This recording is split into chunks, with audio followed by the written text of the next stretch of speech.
Welcome to Web3 Watchdogs, the podcast that takes a deep dive into the world of Web3 security, compliance, and risk. Join Michael Pearl as he interviews executives from across the Web3 industry to uncover the challenges and opportunities of this rapidly evolving space. Web3 Watchdogs is sponsored by Cyvers, your one-stop shop for Web3 security and threat mitigation. Cyvers harnesses the power of AI to eliminate hacks, scams, fraud, and compliance challenges in real time, and even before they happen. For more information, visit cyvers.ai. That's CYVERS.ai. Hello, everyone, and welcome to the Web3 Watchdogs, the podcast that focuses on everything security, compliance, risk, fraud prevention, basically everything that is interesting and that has to do with safety and security in the Web3 space. And today we have with us James Toledano. James is the Chief Operating Officer at Unity Wallet. James, welcome. Hey, nice to be here.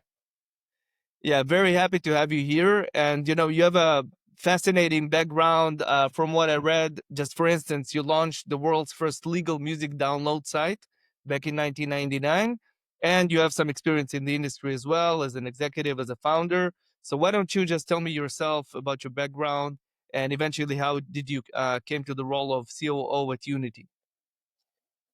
So obviously, a lot of people can't plan their paths, right? And in my case, I've dotted around between different verticals, but I was in the digital music industry.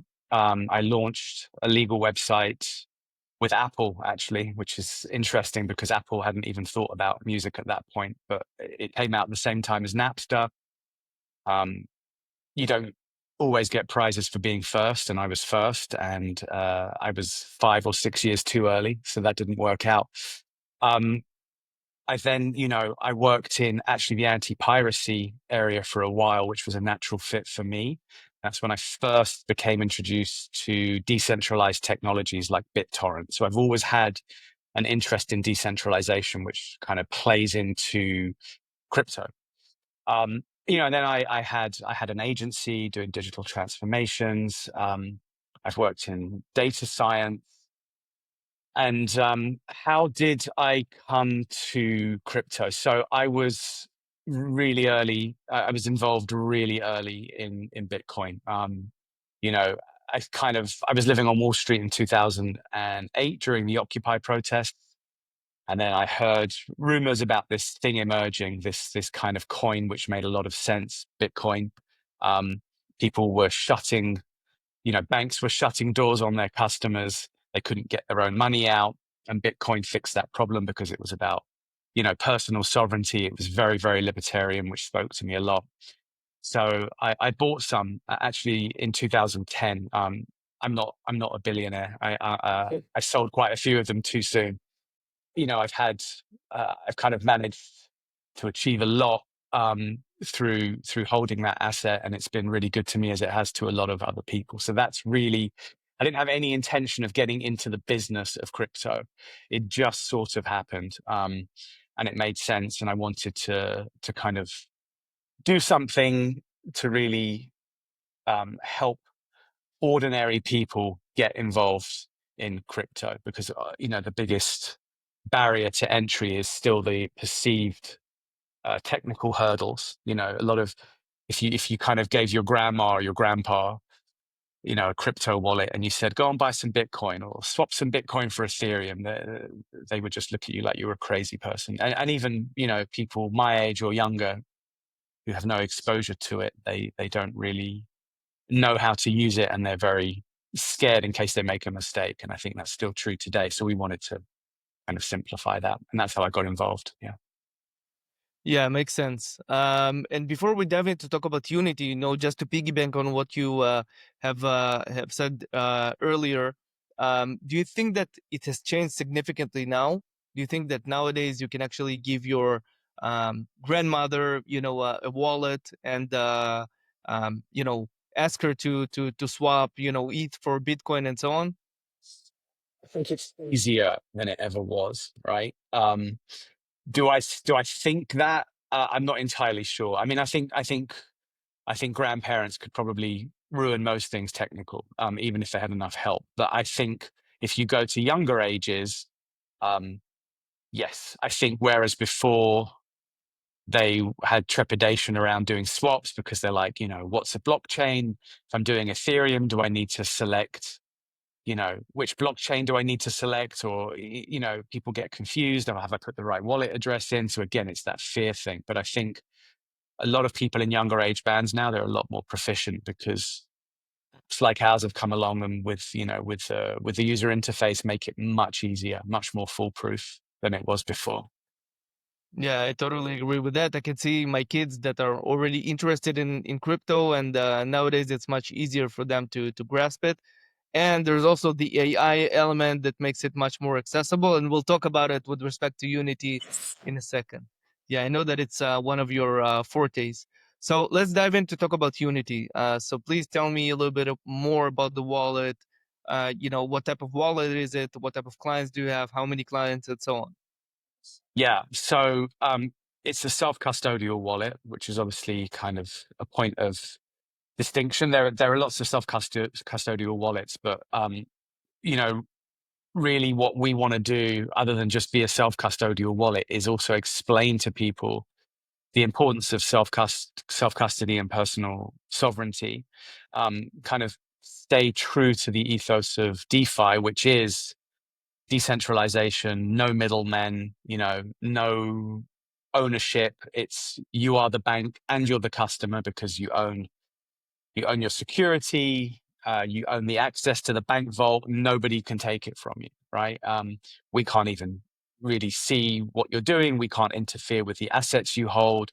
So it really is all about personal sovereignty, but also it's about personal responsibility in that if you lose your keys, that's it, you're done, right? So it means like this is the one thing in your life other than your children or your banking access codes that you really have to guard very, very safely. And so really with Unity Wallet, what we wanted to do was create a user interface and a user experience that made it very easy for newbies and obviously very familiar to people who have experience as well. So usability is really high up there. We also, one thing that we do different from other wallets is we're kind of packed with tools and features, maybe more so than anyone else. So we provide everything people need to do whatever it is they want to try to do within the Web3 space. And yeah, so we're always reiterating and always improving. We're not a perfect work of art. We're like a building with scaffolding around it, in that we're always trying to renovate and improve and keep up with the latest trends and just give users exactly what they need to transact, but also to be secure. Yeah. And non-custodial wallets are usually affiliated with the kind of the more retail space, right? Do you have any B2B clients, any companies that are using the wallet, or is it not the right concept for them?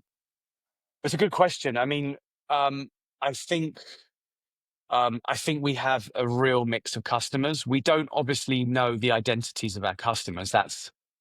It's the benefit of self-custody from a user perspective, but from a business perspective, we don't have all the insights we need into customers in terms of,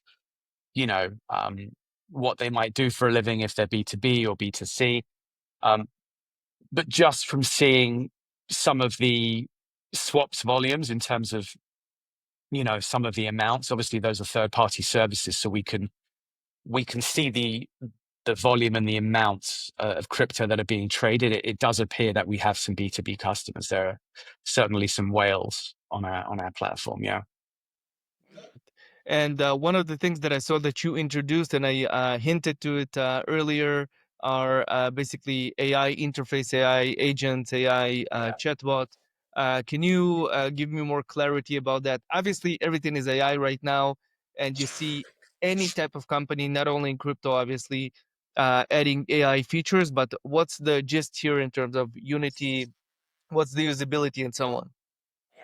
So I think firstly, a lot of companies, they're just doing AI for AI's sake, right? They're scared they're going to be left behind, so they feel they have to do something. Whereas, say, with us, there's actually a real genuine use case for it within crypto.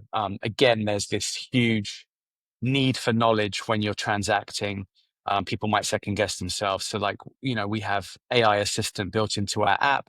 You can ask it any questions. Like, I don't know. I want to stake some near. How do I do it? Or I want to swap USDT Tron for Ethereum. And you just do that, and then you kind of tap the result, and it tees up the staking for you automatically, right? So if you don't have a lot of knowledge, it makes transacting even easier. It means you can ask it any question. What are private keys? Where's my recovery phrase? What's it for? What's the current price of Bitcoin in yen, or just anything? So um, AI for us really fills this knowledge gap need and the natural curiosity of our users, but it also helps them do things with confidence. So that's what we've done. We've built this in, and it's ultimately based on Chat GPT. And it's always learning. It's always learning, kind of what users are asking of it, and then tailoring those answers better every time. Interesting. So you've mentioned some other features beyond just the mirror wallet feature that you have, and obviously it's not a secret that's the core business model of many of those wallets. I reckon that you're working with third parties. What can I do as a user, and on which platforms, beyond just custodying my funds on your wallet?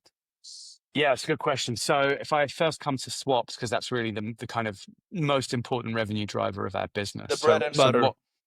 Yeah, it really is, and that's the same for any crypto wallet, right? On and off ramping is you make some money from that, but it's people tend to send crypto from another wallet to this wallet versus on ramping. That seems to be the trend. But to answer your question, so with swaps, for example, rather than working with just one provider, we work with a bunch. So we work with Let's Exchange, we work with Changely, 1inch, Jupiter, and also now Near Intents. And the reason we do this is, some of those providers, they work with only the Solana network, only the Ethereum network, and the others work across the board. And we can deliver the best prices based on what the user's looking to swap and the amount that they kind of input, right? And now with Near Intents, there's kind of AI built into that process as well. So we've got like a very comprehensive swap suite, if you like, that makes it very easy and people can get the best deals. And they have a lot of control as well over the swapping process, from selecting the gas fee based on their speed needs. So that's one example. Another example, again, is staking. So we work with, I think, about 6 or 7 different blockchains to bring staking into our system. We also work with a company called Bitrefill. So we have a buy section. We wanted people to kind of have some utility from their crypto so they could actually buy real world products. And through the integration with Bitrefill, people can access about 4,000 different products and services. They can even get a Netflix subscription, buy products on Amazon by using their crypto, for example. And the way that happens is, say, with Amazon, you would exchange some Bitcoin for an Amazon gift card, and that's how that works. And Well, just a follow-up question for the swap part. So if you work with several providers, basically, do you have some sort of a best execution model that funnels the funds eventually? Like, how do you decide if I would just want to swap, I don't know, ETH for Mana? How do you do that in terms of selecting the right venue? yeah, so each provider, they have minimum and maximum amounts, right? So let's say, I don't know, let's exchange, it has to be a minimum of $150, and you just want to exchange $100, then it's going to mean that you're not going to be served up Let's Exchange as an option. You'll be given I don't know, Changely, for example, as a provider. And conversely, if you're, say, swapping $10,000 worth of Bitcoin, it will pick a provider with the lowest fees. Um, and then but you can also override that. It's not like you're stuck with our choice unless it's blockchain specific. Like I said, with Solana or Ethereum, there are two providers who focus purely on those blockchains.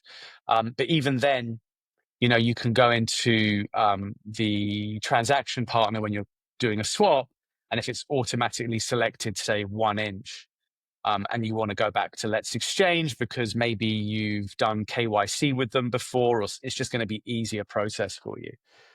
So yeah, we help you make the decisions, but you have full control and flexibility.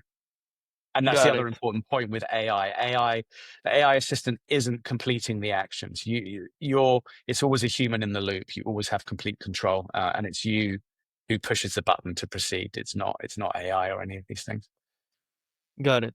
And in terms of, you work with different providers, but obviously you can connect to any smart contract as a user, right? So you can go to, let's say, you can go to the big guys. You can go to Uniswap and 1inch, but you can also go to like a small staking contract and interact with it, right? Yes, you can. Absolutely, yeah. We support a bunch of tokens within the wallet, and you can set, for example, you can set up I don't know, let's say you do a business deal with someone and they want to pay you in, I don't know, Ethereum, and they want to give you 100 grand, but you're not going to get that 100 grand until it's vested over, an 18-month period. Then obviously we can support a smart contract that enables that to be the reality within our wallet. I don't know if that's what you kind of meant, but Yeah. Eventually, given the nature of DeFi, you have smart contracts that are being created by the second, not even by the minute, and obviously there's some utility to them. And there's a yeah. long tail of kind of the smaller players that some of your clients might interact with.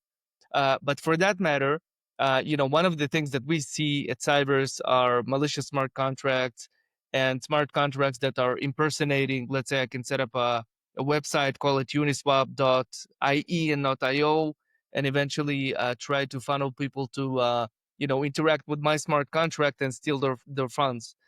Is it something that you were thinking of in terms of setting up some guardrails for your users? Yeah, I mean, we monitor all of this stuff, right? So we have a security alert center built into the app as part of our security center, and we work with some third parties to get information. So if there's, it's just the same. It's the same within the virus landscape, right? If there's a virus doing the rounds, then communities are made aware of it, and then they can alert their users. And it's exactly the same principle here as well. And then obviously, aside from third parties we work with, we also do our own internal monitoring as well. It's something we're really on top of. And I don't think we've had any real major events. And I think the other good thing as a self-custodial wallet is malicious actors. They're kind of focused on central exchanges, right? Because once they get in, they've hit the jackpot. They can go to any account they want. Whereas with the self-custodial wallet, you've got to do it user by user, really. So in that sense, that also offers a layer of protection. But yes, we do a lot of monitoring. Yeah, in terms of, let's say it's per our data, it's about 60-40 CeFi versus DeFi. So CeFi is being targeted more often, and obviously within it, the centralized exchanges. But DeFi has its own share, and within it, the wallets as well. I agree with you that the odds of a wallet, a non-custodial wallet being hacked are smaller versus Bybit, for instance. But there's obviously still a chance. There Um, is, and that's why we can't what's the word, be complacent about it, right? We have to be on top of it. Because yeah. I mean for any self-custodial wallet, right? Let's say one of your customers gets hacked and it was easily avoidable. That's a PR disaster, right? And it can really Yeah. impact your business. So Yeah, for sure. And with that respect, so we see a lot of new regulation coming up, obviously in the States with with the Genius Act and the Clarity Act, and we're going to see more things rolling out, out of the workshop of David Sachs and Trump and so on. So we have a lot to expect. And obviously in Europe, where you reside, we see the MiCA, whatever you want to call it. Mika, yeah. Mika, yeah. But essentially, there is much more clarity with respect to, the definition of assets, right? And how do you trade those assets and so on. When it comes to DeFi, it's a little bit more vague. Do you feel that there is any either regulatory moves, or do you see any sense of, strict regulatory guidelines with respect to DeFi? How do you run a non-custodial wallet? What do you have to verify? The conversation that we had a minute ago about verifying, smart contracts. Is it something that you see either in Europe or elsewhere?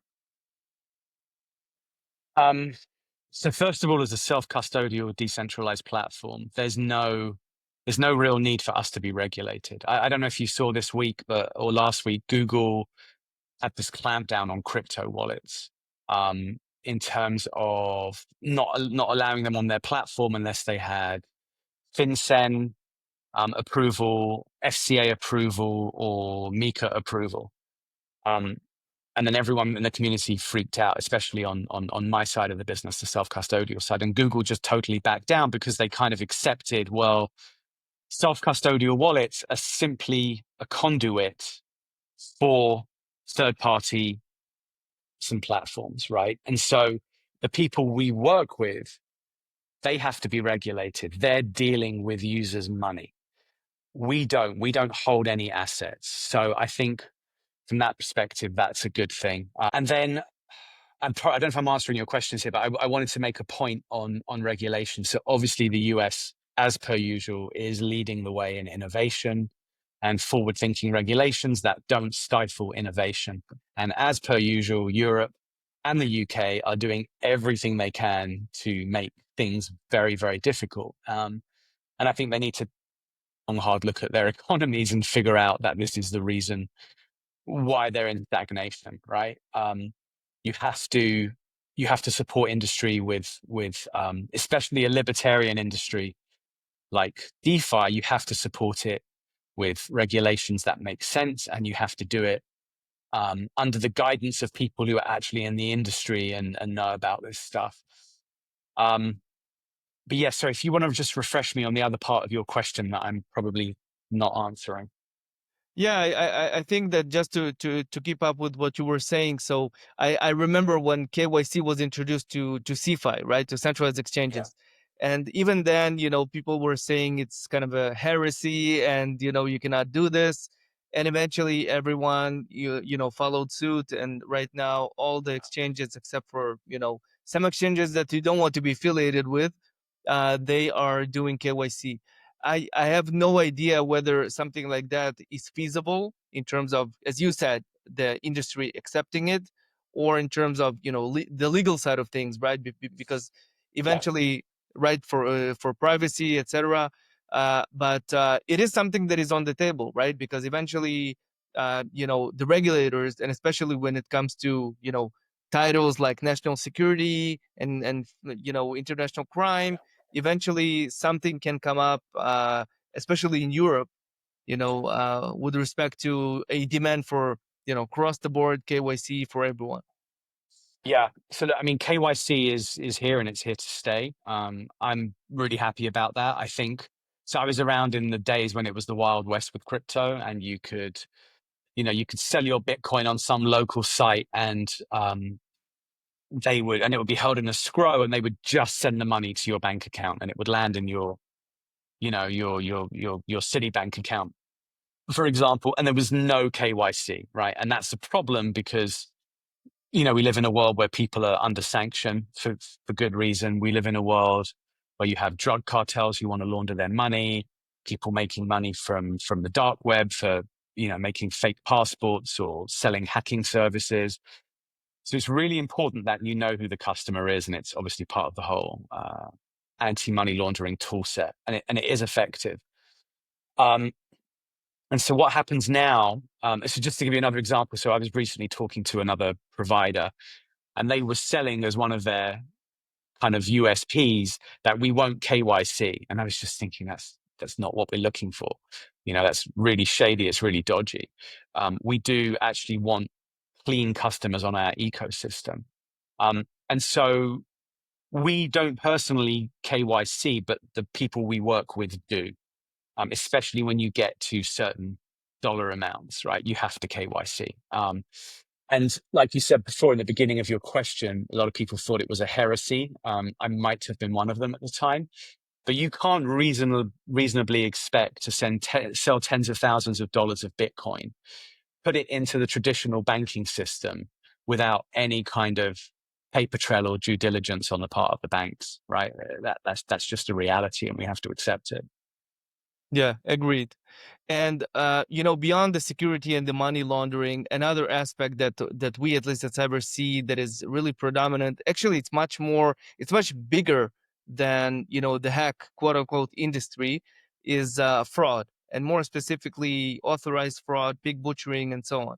So the way it works is that the bigger chunk of people that are getting defrauded are people who are newbies or even such that didn't touch crypto until now, right? So you meet some lady on Telegram, and the rest is history. Eventually, you send her your funds. But there's another group, and by the way, for that part, we're working with exchanges and helping them to figure out whether the destination wallet is affiliated with a fraudulent network, and then they block the transaction. But what I'm curious about in the world of non-custodial wallets, essentially, if you are a crypto user, I can trick you to send funds to someone, and then you don't have those guardrails of the exchange. Did you think about maybe introducing some features that will allow the users to screen those wallets? Yes, yeah, we do. We have a feature called KYT, Know Your Transaction, and that's really based on. So we work with a blockchain intelligence partner, and that blockchain intelligence partner. Well, actually, let me just back up. So I'm sure all your users know blockchains have ledgers. Those ledgers are publicly available, so you can see any wallet address. The amounts they're transacting and who they're transacting with. And it's almost like a family tree, right? You can go back to the beginning from the genesis of that wallet, see everything that it's touched. And so that level of transparency is really great, and something that doesn't exist in traditional finance, right? So that's a good thing.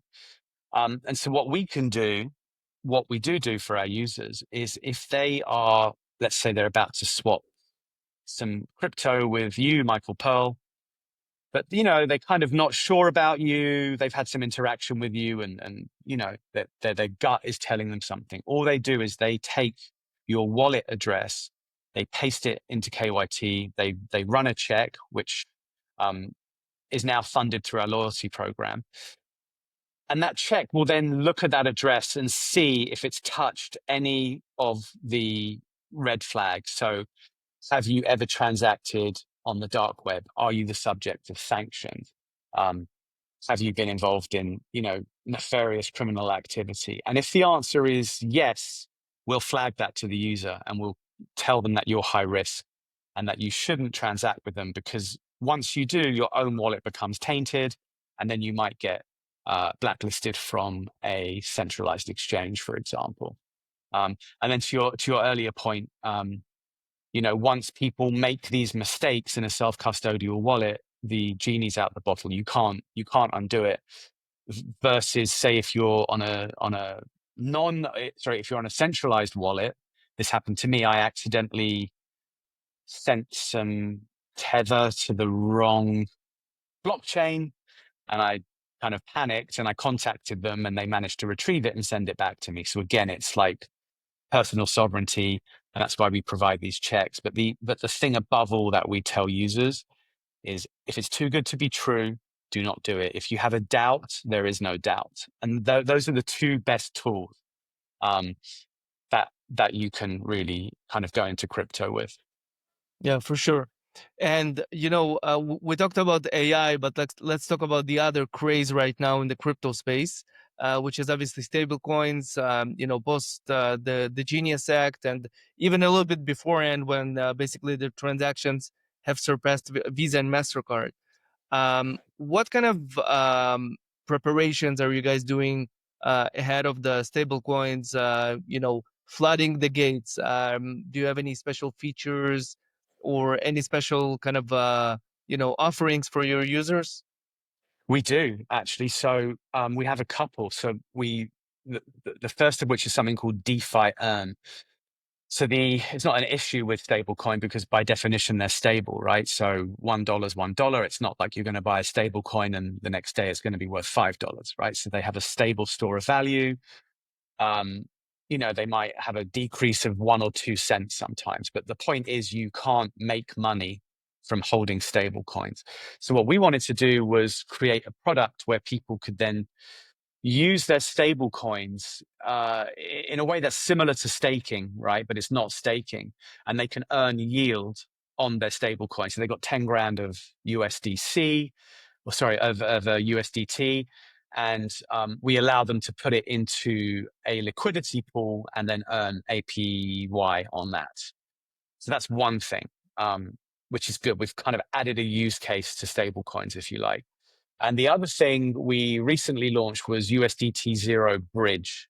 So people can swap stable value basically across blockchains very quickly and at a very, very low fee, right? So those are the two things that we've implemented. And yeah, so we're obviously seeing a huge rise in stablecoin use. And yeah, I've got some, thoughts on where that's going, and again, the regulatory landscape, particularly in Europe, how that's trying to stifle stable coins. Yeah, so I don't know Yeah. if there's something else I need to answer there. Yeah, it's very interesting, and you see that how the U.S. basically is using stablecoins as kind of a separate lane for the USD, right? They no longer fight with it; they just see it as another derivative of the USD.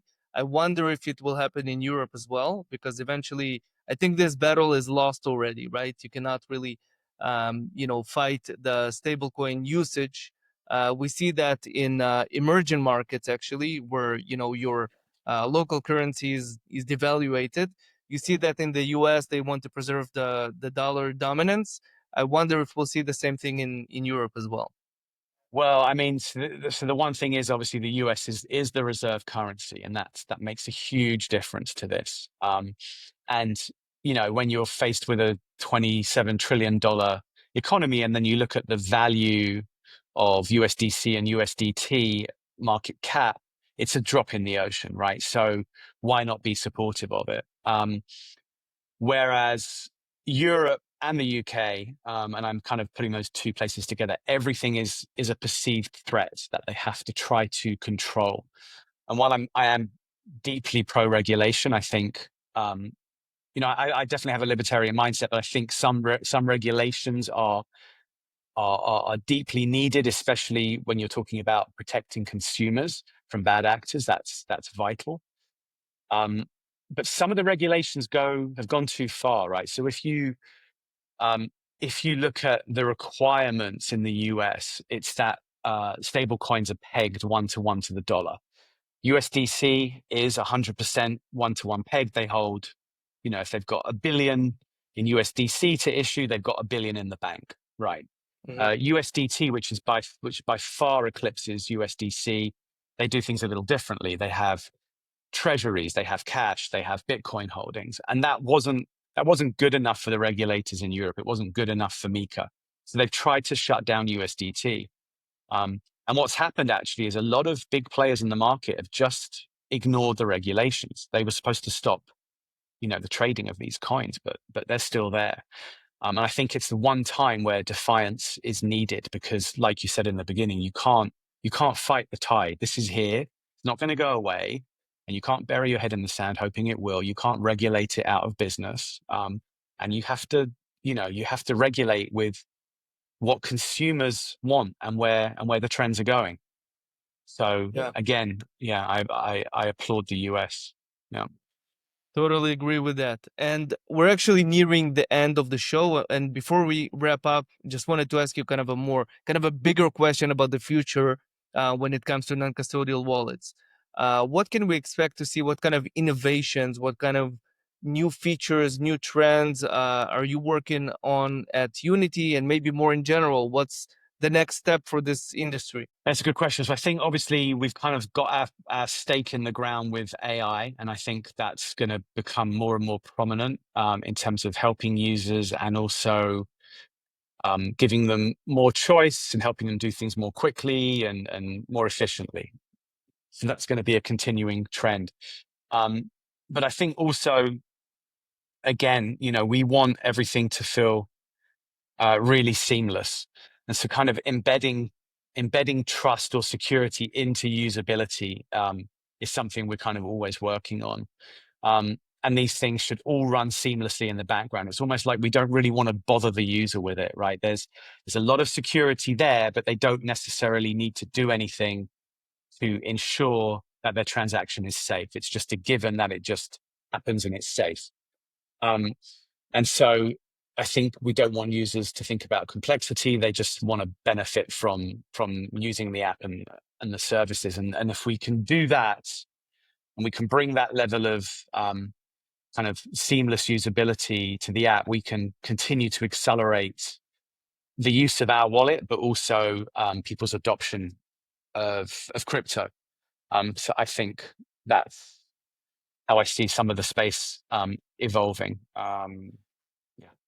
Yeah, I totally agree. We started off from talking about, the ease of use and usability, and then we kind of sprung out to security. I think those two pillars together, that's the way forward. That's the way that we're going to promote adoption. And obviously, everyone will benefit from it when more people join the industry and the crypto revolution. James, thank you so much. It was fascinating, very interesting to hear about what you guys are working on at Unity. Thank you. Thank you, Michael. Thanks very much. Web3 Watchdogs is sponsored by Cybers, your one-stop shop for Web3 security and threat mitigation. Cybers harnesses the power of AI to eliminate hacks, scams, fraud, and compliance challenges in real time, and even before they happen. For more information, visit cybers.ai. That's CYVERS.ai.